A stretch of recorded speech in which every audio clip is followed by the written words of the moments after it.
game plan with a pretty consistent forward with some solid wave clear. And I do really like Rek'Sai for topside domination. Rek'Sai can go over the back of that large wall behind the top laner, come from behind your own turret even. Rek'Sai also can dive with the ultimate. Once you're level 6, you can drop tower aggro. So there are just more options with hard forcing. If you are telling your enemies that you're going to camp topside, at least you have more options to hard force it.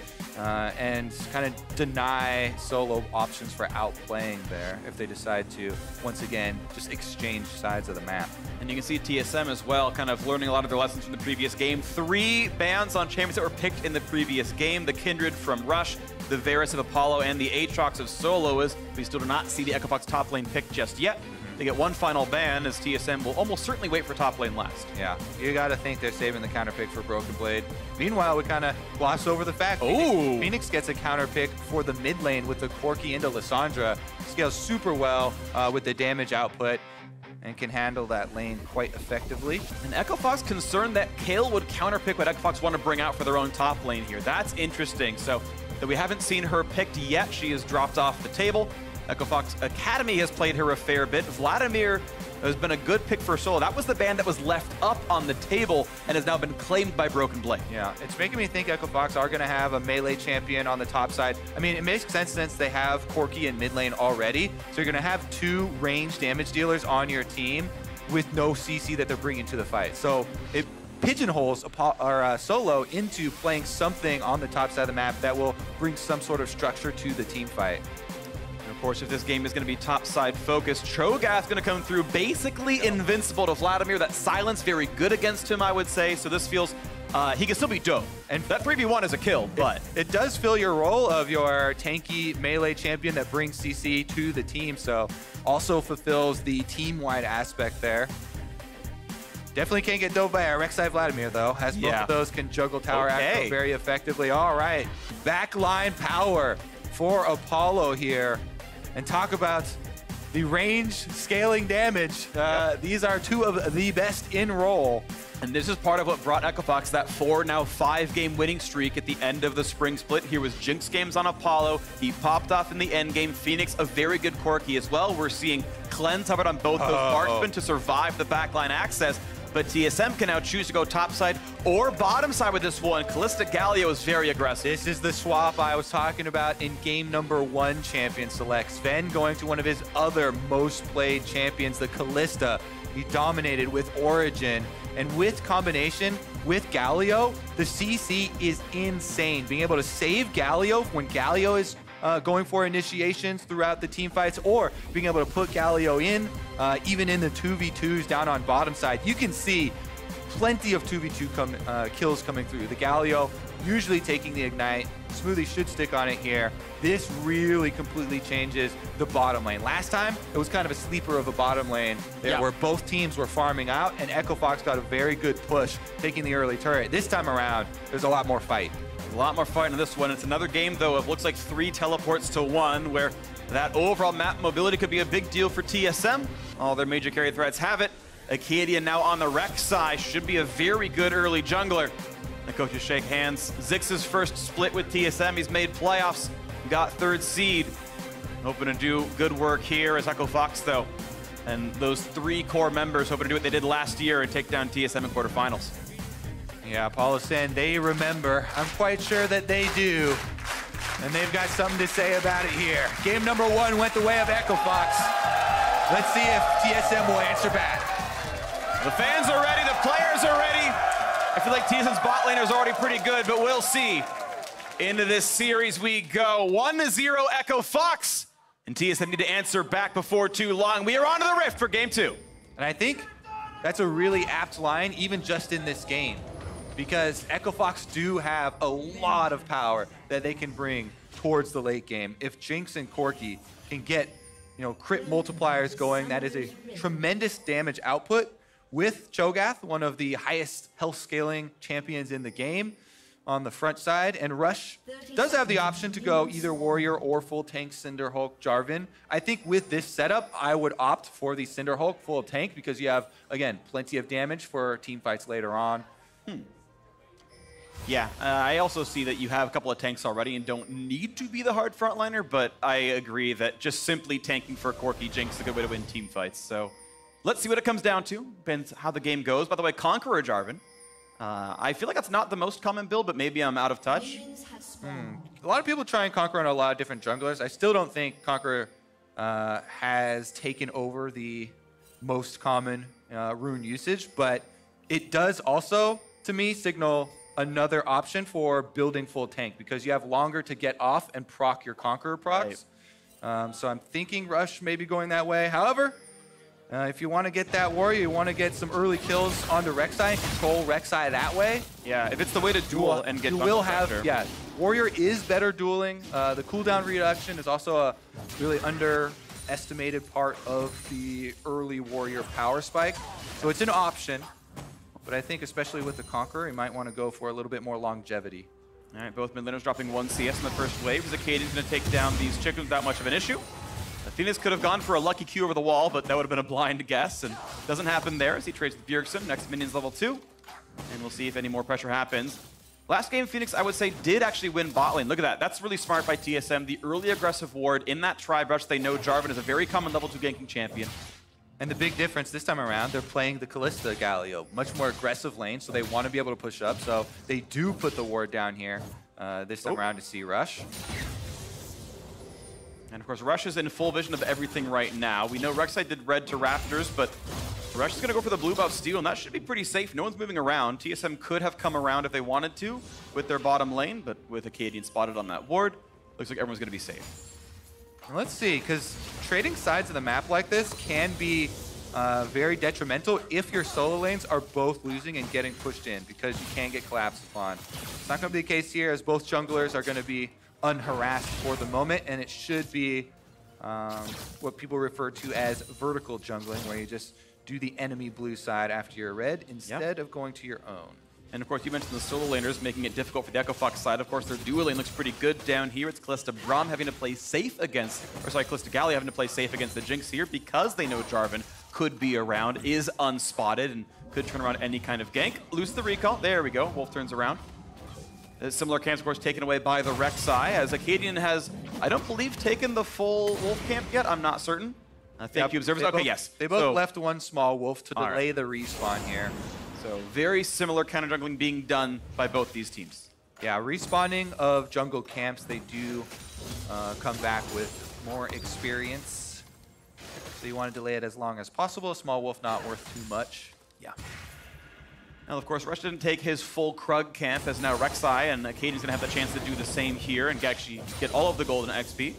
So that will be a small momentary lead for the Rek'Sai, but look at this Rush. Okay, sees his camps are gone. Doesn't go for the top lane gank. Could have flag and dragged over the wall, but there's already a ward to watch that in the brush, so no pressure top side. It's going to be the farm off. Small lead to Vladimir, but not gigantic. And now a fight towards the mid lane. Bjergsen, with the last vestige of the mana pool, claws away and can TP back to lane. Yep, he's going to be able to refill pretty easily after that. There wasn't really much of an investment for Rush for going for that, even though they didn't have a huge chance of burning a summoner. He's pathing back down to the bottom side anyway because his Raptors and Krugs are available. Yep. So you don't really give much away, considering there's not many other spots that you can be. So it's not even a big information change. And as Phoenix walks back to lane, of course, he doesn't have TP. He's got to take the long way back in. Not a very big mana pool. Rushes to get back just to get the XP and gold in time. Double starting items picked up. He's going to have plenty of sustain down there as the invade comes in. Scryer's Bloom spots Rush, I believe. Yeah, and you saw there a couple of question mark pings going down for a possible movement as they're able to deduce that's the only corner of the map that he can be in right now. Little roam there from Bjergsen to try and help control this vision around the bottom side as well, since TSM want to have aggression with the Kalista Galio. Rush is actually going to go in, get spotted by the control ward, can't finish it off. So off he goes, pushed away by Acadian, level 4 to level 5. If you wait too long to flag and drag, you can, on reaction, get the knock. I'm actually going to find it right now. Smite's on. Rush forced to flash away as Galio is closer. And that is the first summoner of the game lost now as Echo Fox going to do some damage back in the mid side. Actually, Bjergsen taking the worst of this trade by a lot. Plenty of bonus attack damage for Phoenix with those items. Feels pretty good about that fight. Yeah, and Phoenix also has an extra charge in his corrupting potion to chug. Right now, they see Rush completely. Not only did Bjergsen have the deep ward, but Acadian's around here on Rek'Sai with passive pings going down. Okay, so much closer game. This time TSM Going for it? with the lead. He's gonna pull her over the wall, look for Rush, not in range to stop the EQ. That was a close one. And even still a level behind, Rush unwilling to take that fight. All right, a lot of attention here around the mid lane. Control wards for TSM are paying off. Phoenix is still extended.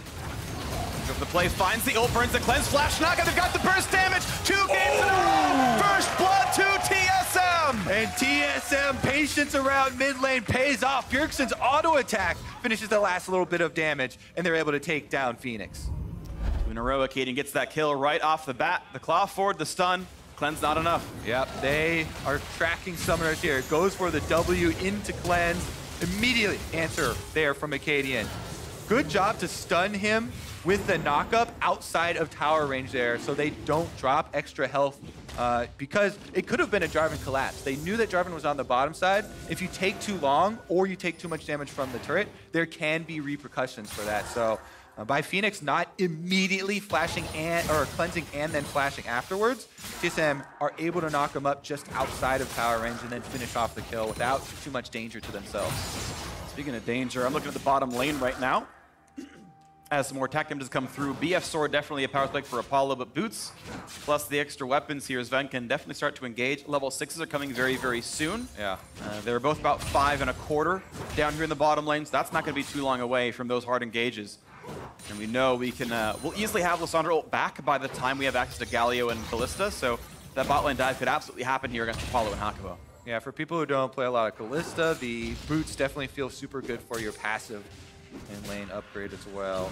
Plus sustain down there. Let's see if the control ward was placed not only in the tri-brush down there, but also in the back of the dragon pit. So you can tell they're very worried about this mid lane jungle combo. Lissandra Rek'Sai already capitalizing for a kill, and TSM are really switching objectives this time around. They've left Broken Blade on himself on the top side of the map, and Acadian is focusing down around the dragon. The Rift Scuttle is taken, and with Callista level 6, Smoothie can feel completely safe going almost anywhere as long as he's within a screen of Sven. Kills another control ward. Acadian's going to knock down the one that Echo Fox put in there, and this bot river is completely controlled for TSM. These are the necessary small adjustments within best of 5 series that you look for. Playoffs is a completely different animal here. TSM's strategy last time around did not gain anything really for them. And this time around, let's see if they actually have the fight. Level 6s are available. Ults all over the place right here. Acadian is flashless, the same for Rush. As the dragon resets, and Rush going to be able to kill a control ward. Looks like bot lane will be pushed first by the Echo Fox side thanks to Jinx Rockets. Yeah, super high value there. Phoenix was a bit closer to the mid lane wave as well than Bjergsen was, and he's got package. So whenever Corki has package, you gain complete control of mid lane priority. Lissandra was coming back from base, so no TSM member wants to extend. It's a good job by Echo Fox using that window of power to gain control ward kills, because every control ward kill here around this early Ocean Drake is so important. Oh, he's not going to take that claw. Yeah, certainly relevant though. Keep in mind, this is still an 800 gold lead to TSM, which is above and beyond what that first blood with assist is worth. So they are still winning this early game across the board. By the way, Corki can use reactively the package when you see an engagement like that coming. So if Lissandra goes for that and you try and expend the ult or something, then you can use the package, even though he didn't have his summoners back up. Yep. So they're not going to kind of waste anything trying to go for that one. But because they both go to hand off the blue buff, leaves Dragon open. Hakuho spots them. They can come back down. This Cho'Gath sitting in the river. We've got a lot of damage. The rest of the squad coming around. Acadian down to half HP, slow by the Ocean Drake. This could be a fight. The TSM might not want to win. Jinx clears the way first. Now coming right back in. They're going to pile in for this one. TPs are available. No ult for the one side. Diving in towards the back. Looking for the first kill. They've got Rush already. 1 for 0 in that fight. Now looking for the re-engage in the front line towards the Braum. Onto that shield. Exhaust on Sven, but can still chase Apollo. Rooted in place. Gets the rend and knocks down Hakuho. 2-0 TSM. TSM going to finish off the Dragon as well. Acadian swoops back around, finishes off the smite. Echo Fox were split 2 on each side in this engagement. I thought that Phoenix might be able to put out a bit more damage and kill off junglers 1 for 1 in the exchange, but they don't get Acadian down there, and that means TSM big winners in this exchange. Let's see. So Rush is going in. He knows he's going to face check this, right? He's built the Cinder Hulk. Right now, Phoenix trying to dump out the damage. Don't think that Q actually hit on Acadian. So maybe that was it, but... And the Triumph Heal was enough. He's not able to finish him off. Triumph Heal coming in very big, and then as you know, Kalista early game, still super good at chasing people down, and Sven dead on with that spear. And that's a really nice mechanic by Sven right there. The actual cast range of Rend is shorter than the max damage range, so with the Q in the air, pops from it before he runs away, it will still Rend when the Q lands as well, so all of it added together. Press the buttons in the right order, beautiful stuff, and it's now a solid 2,000 gold lead for TSM, plus that Ocean Drake makes landing even better. Definitely a completely different story from game number 1. TSM bot side focus. Echo Fox also trying to contest down here, and this one definitely going to set them behind. They still have the out though, right? Jinx is farming him up quite nicely on the bottom side. Phoenix still, even though the Death has a lot of CS here in the mid lane on Corki, working towards the Trinity Force as a Cole with 34 minion kills left to pop. And kind of the game plan there for Echo Fox is to try and stem the bleeding, stop the bleeding, not give up too much here while they get some more damage multipliers on their 2 big carries. The only big concern is, you speak of big carries, Vladimir is scary in the late game. We got Smoothie in the front line getting slowed down, but not stunned, as Apollo simply takes the farm and they fight for wards back and forth. But as an AD carry, as Jinx, who doesn't have any self-peel, Vladimir can one-shot you if allowed to free farm, and well, plenty of CS, that can always be a ticking time bomb in the late game. Yeah, I think one of the biggest things to look out for, especially as a Jarvan player here for Rush, who is going full Cinder Hulk, try and get your Cataclysm onto a Vladimir. The only way you can get out of that is... Oh, that was nice. Perfectly timed knockup, forced the ult out of Rush, but now it's the ult to follow in. Here comes Galio, and Rush is going to be right down. A blast plan to get away, but TSM are 4-0 in game 2. That was indeed Acadian smurfing. Very clean interactions with Rek'Sai. Goes in, is able to knock up, interrupt the EQ from Jarvan, finishes off the kill with his ultimate following over after the flash. Smoothie is there for the timing window on Galio. Ultimate. Man, that was actually just incredibly clean for TSM. Bottom side domination will be rewarded with some extra turret plates on top. Looks like that Kindred ban did a lot to make the jungle look better. Though Acadian got the ganks off in the first game, he was getting out farmed. This time, not the same. Look at that fight again. Down a level, sorry, up a level, but crushes them. All right, and this is a guy right there. Goes in, able to get the unburrow right after. Has Conqueror procced, gets the ultimate in, red smite down. Galio's backing him up. This Acadian came onto this team because Grig had an injury, and he was told all of a sudden, all right, you're going to be scrimming with the main team now. People were definitely cautious about what this was going to look like, but he has really brought a new look to TSM, and people are really enjoying this year. Now, the meme with TSM was always Bjergsen and a bunch of wards, but Acadian's been an aggressive jungler, and he's looked, I would say, overall fairly good on TSM here. Looking now as he wants to take away the Scuttle, or sorry, the Herald, but yeah, Echo Fox are pushed away. Can they make this play happen now into the front line? Silence actually can't unburrow until the silence falls off. Now looking for the re-engage. Solo not long for the world. He's slowed. He's taking damage. Acadian gonna find his second kill of the game. And Solo has to pay the price for Echo Fox trying to start up this Rift Herald. TSM do collapse. They find the kill. Rek'Sai's 2 levels above Jarvan. And he's gonna squat on that egg. Yep. Does he see him? Oh, Rush not moving. Okay, tags him anyway, though. Summarized it, had the sweeper help, and that's going to slowly tick down. Yeah, this very well. TSM get their revenge. No Herald picked up for you either, Echo Fox. They know it all too well. All right, Echo Fox, they've got to play more defensively now. They try and sneak this objective on the backside, but they get caught with their hands in the cookie jar here. Blue Smite goes in, Solo slowed. Acadian can still flash follow, so he didn't have to use his flash on the bottom side, just using the ultimate last time. And they're able to pick up this kill easily. Double solo laners collapsing. Echo Fox cannot overextend like that. They've got to just use their towers to try and farm up their carries. And delay to late. Farm to late is kind of a meme that people use, but it's definitely the right course of action. It's the right course of action. Double Ocean Drake at this point is probably the tamest Drakes that there could be for TSM. Of course, they're still going to have map control. That gold lead of 2,000, certainly meaningful, but this doesn't quite feel out of reach just yet. Now keep in mind, in 5 minutes in the previous game, EchoFox built a 5,000 gold lead. I expect TSM to probably play for Baron control themselves. Double Ocean makes it easy to stand in the pit. Kalista, despite Ren not being quite as good against Epic Monsters, she's still a very good champion against Baron herself, and looks like TSM will get first. Well, actually, not first turret. Keep in mind the first turret dropped bot lane already, but they get the answer down to that bottom lane, and they stretch the gold lead up to 3,000. Yeah, actually, sneakily enough, once again, Apollo and Hakuo doing work on the enemy turret. And Apollo up to the Infinity Edge plus Zeal. They get a little bit easier chance finding those crits. Yeah. They still want some more scaling though. Again, Trinity Force now completed on Phoenix.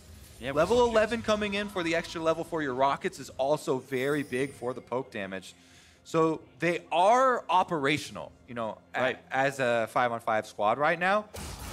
But they definitely still have a ways to go because TSM have a stronghold. EchoFox playing, of course, 3 tanks, as we've mentioned a couple times. It is Cinder Hulk for the Jarvan, playing in front of a couple of marksmen who are scaling pretty well, though they're not up in gold.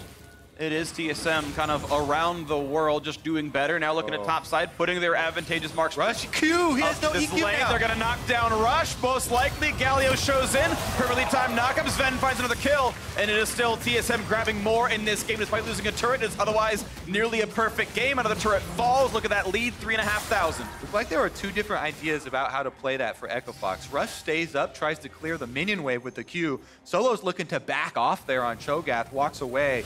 Maybe a miscommunication as far as the call to give up turret, or try and clear the wave and stall it out, but it definitely does cost EchoFox. Not only were they going to give up that turret, but they also lose a kill in the process. And this game is starting to look like people's expectations of TSM versus EchoFox coming into the weekend, where kind of around the world, TSM playing a lot better, Acadian playing solidly aggressive, and Bjergsen doing very well roaming around in his mid lane role. It really does kind of set the tone for the series, with a lot of importance being placed on early jungle presence. Last time around, Rush able to control so much with the bottom side focus. And this time around, completely swapped story here. Acadian's Rek'Sai absolutely dominating. 0-3 Jarvan. Yeah, Fox did get the turret, but it was only with 1 plate taken earlier on. And now pressure once again to the mid lane. Demolish helps, puts that down to half HP, and TSM still looking to keep growing those leads. Baron's up in 2 minutes, the Drake in about 3. And nothing is really stopping TSM from taking what they want. Third outer turret shouldn't be too long away from going down. Honestly, a couple of waves most likely. Yeah, mid lane focus here should be kind of inevitable. This Vladimir is already scaled very nicely. Broken Blade has not been on your screen nearly as much this game as last game, and yet he's far more effective here. Vladimir already with the Proto Belt, with a bit of cooldown reduction almost to the Zhonya's, and even before completing it, still has his active stopwatch ready. So actually, Acadian goes in! And here's the TP, going for the big play now onto the top side. There's nowhere for the bot lane to go. A cleanse and a flash. He's running, but he's rooted in place yet again. They've got the chase down. They're going to find this kill. Acadian finds his 3rd, a killing spree, as Hakuo drops as well. Phoenix might not want to be here as TSM are now 8-0 in kills. TSM collapse again. Teleport comes through from Bjergsen, and they have complete control. EchoFox trying to lick their wounds right now. Every time you step out away from turrets looking for farm, it's dangerous. Sweetie was close to stopping that one, and TSM now having, earlier in the game, a gold lead what it took EchoFox of Baron to do. TSM just with kills, just with roaming around the map. Acadian doing so much of the legwork, 3-0-3. He's been a part of almost all of them. TSM now smashing this one in the early game. They are in complete control, and they will likely retain it through the rest of this game. All right, tower taking some damage, but not going down. And TSM are resetting here. Bjergsen's going for the recall. Phoenix does have the package, so that's why he's playing super aggressively right now. As we talked about earlier, you can reactively use the package, go unstoppable. It's your get out of jail free card. Even though Sven did use the ultimate there, it's now level 11 Kalista, so cooldown's much shorter. He has that TP play, 4 versus 2 up here. No chance for EchoFox. Once again, Bjergsen on this Lissandra finds a teleport flank. Is going to be able to secure 2 kills for the team. Flashed in there early on. Got both summoners out of Apollo. Yeah, which, to be honest, might be a bit of a misplay because now he's summonerless for the Baron fight that's coming up. You know TSM is almost certainly going to play for vision around that, and he is so easy to pick off now by a Lissandra dive. Yeah, I can see his reasoning and go for it. He's like, oh, Lissandra just flashed at me, so there won't be a flash follow, but the slow is on him. And that was actually just Claw. Like, he has Flash Bjergsen, so Yeah, the follow can still be there. Oh. Yeah, it was just Claw got in the range. Like the TP flank was all it really took. I can't see the reasoning then. Yeah, I think it's a little too aggressive. Unfortunately, like a Fox falling away pretty rapidly here. It's Solo's farming off against a Vlad, but with how much gold TSM have, that Kalista will cut down that Cho'Gath for sure in a team fight. Quick Cloud Drake picked up, only takes 2 in a single control ward. Baron next. As big of a lead as TSM have, the one caution to set up again is if you give a lot of this shutdown money over to Echo Fox, you can see almost everybody. Oh, the Vladimir's one just went away, but we've got 3 shutdowns here.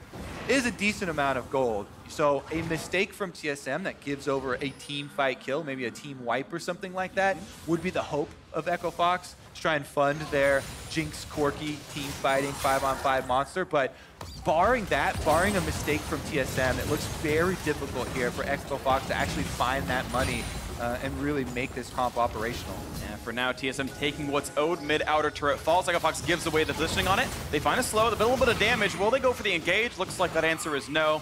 Vladimir wasn't part of that fight, but they might need Cho'Gath to make it work. Save the control ward. That's something at least. But TSM still playing around this pretty well. Apollo finds some damage. Zap's going to land. Is there an engage? They're going to might look towards Bjergsen. Protobot gets him out of range. And Rush didn't want to commit flash and ult just to trade a flash away. Yeah, and especially with the Lissandra, self-ult still available for Bjergsen. Possible collapses from the rest of the members of TSM.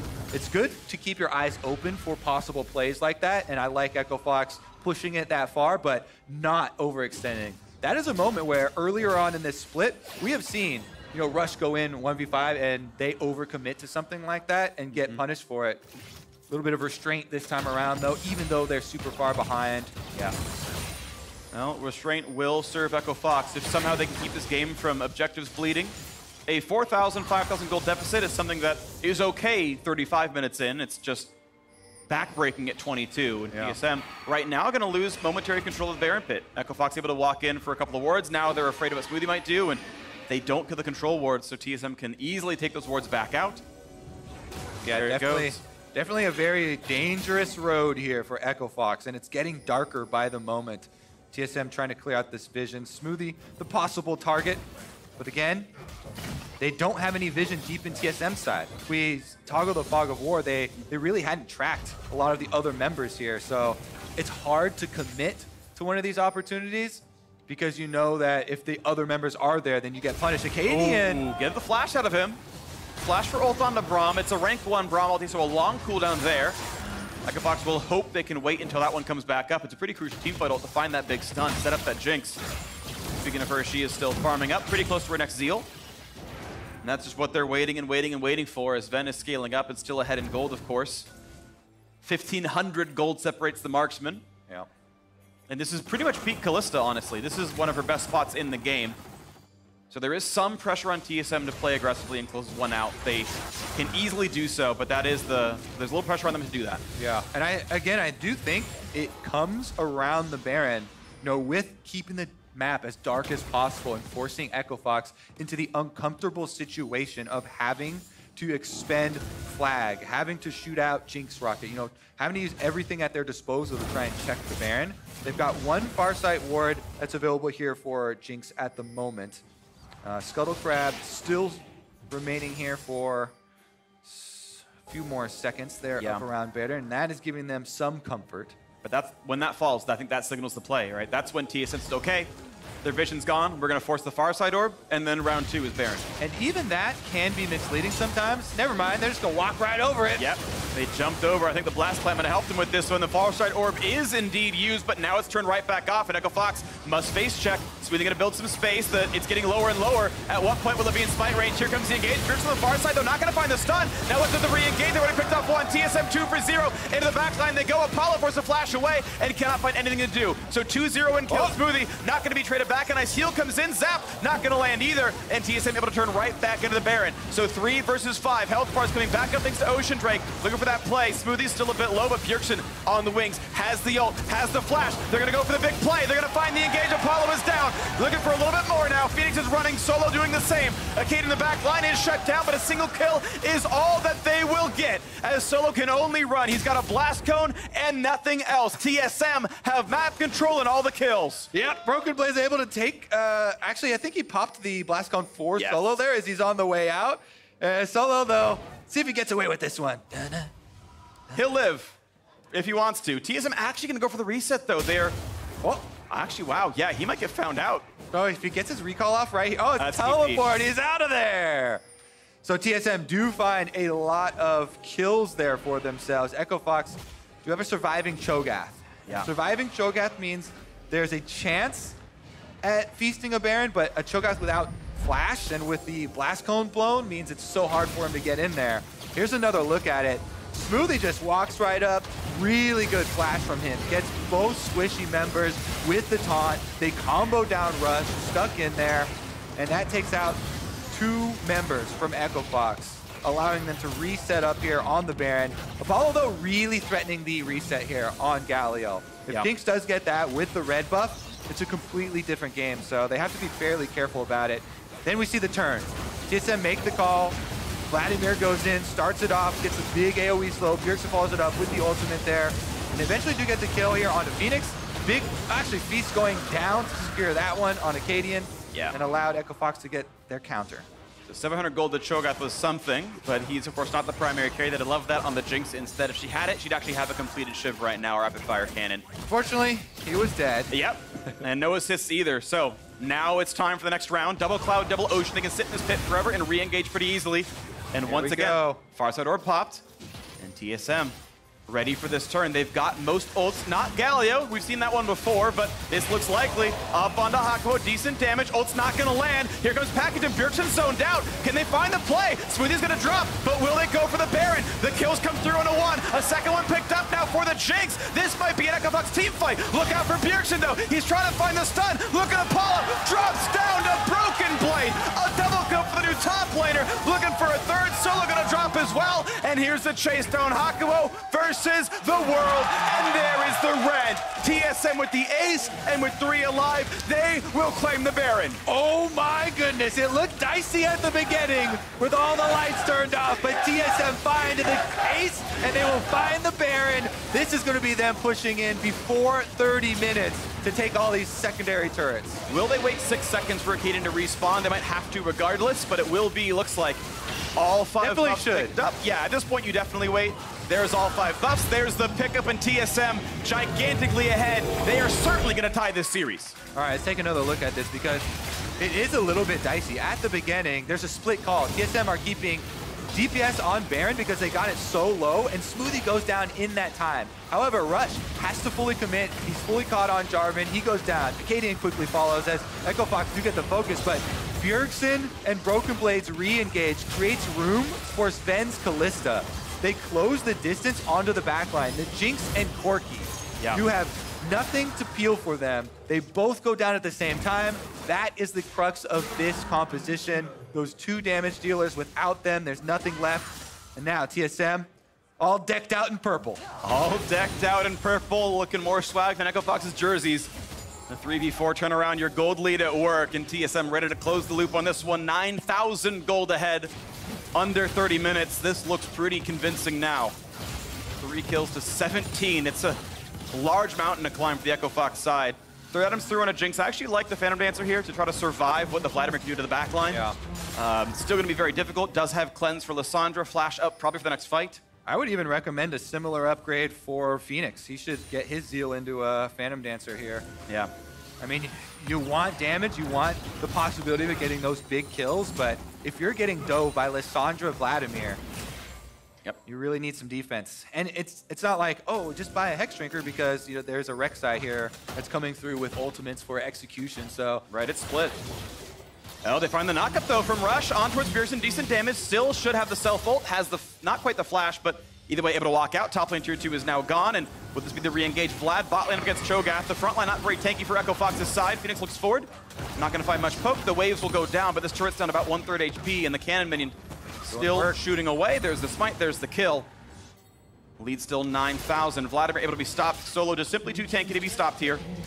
Still building his tank stats. Stone plate not far away. but TSM have backline access. They can bypass the Cho'Gath. And you can see with the double Ocean Drakes too, Baron buff Siege is very easy. They just back up, everybody full heals, then they try and Baron empower these cannon minions again. A few more shots, and this tower really getting chunks. Yeah, Rush Burn Q for wave clear, ease for the same, so they know there's no threat on their backliners. Bjergsen walks back into the lane. Cannon just plugging away. Plugging away, and Phoenix putting some shots in, but that turret very dangerously low. Finally drops, but Phoenix to half HP. Good shots in by Sven, and that's going to be the turret falling as well. They'll have to give up the inhibitor. They won't fight for it without the turret. I mean, they can put some shots in, but they can't really take the battle. Yeah, bottom side also goes down at the same time here. Broken Blade also whittling away. TSM looking for the inhibitor next. Maybe there's a chance at a play, but Cho'Gath is actually bot lane. He's actually still mirroring Vladimir as the bot inhib does go down. Top gonna follow. Double inhibitor's gone. TSM 10,000 ahead. Looking for the replay. Looking for the jump in. It's Solo trying to make it. The feast not enough because of redemption. Just barely. Smoothie from downtown saves it. Re-engaged on the top side, but right pulled back in. Thanks to Sven. No kills picked up. No rupture gonna land either. And the TP to re-engage. Broken Blade is healthy. And this could be the death knell right now. Pushing forward. Not gonna find the kill just yet, but triple inhib. Baron still on for 5 seconds. On to the Nexus turrets. Not gonna go in just yet, but this is certainly gonna be the end game. But you have to believe Phoenix puts in some attacks, but the minions are still there. Lots of gold in the pockets. Will it be the push in? Now towards Solo. Pop Stone Plate flashed away. Stays alive just barely, but the health bars are still low, and the new wave is here. They're gonna knock down the second turret as well, and TSM, faster than it went in game 1, they're gonna close down on the game 2 right here. Looking to tie up the series as the final fight commences. At some point, they've got to do battle. Nexus takes a shot from the Nexus as well. Waiting for the front line on a Solo. Looking now on a Phoenix. There goes Bjergsen self-ult. They push him all the way back, and nothing's going to stop TSM. The dunk won't matter. The feast enough on a Smoothie, but supports don't win games. The Nexus does, and TSM ties it up.